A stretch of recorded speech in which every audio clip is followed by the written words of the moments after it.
name is Endyra Ford. I mostly work in acrylics and color pencils. My process, if I could best describe it, would be chaotic. I rarely use reference photos. I usually don't have a plan going in. I just sort of know how I want the final to look. And so I just sort of build from there.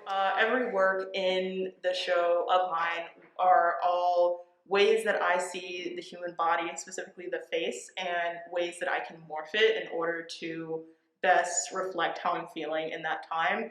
They span over around 5 years, and they all are done within different periods of my life. So you can sort of see whether I see the face as whimsical or as dreadful, and it's a pretty interesting story to be told. Hilarious, loud, creative, worth it, uncomparable. My name is Endyra Ford. Come see me play the Wicked Witch and also a dragonette and a rat, and also see my artwork at Shrek the Musical, running from October 8th to the 17th at Dreamrights.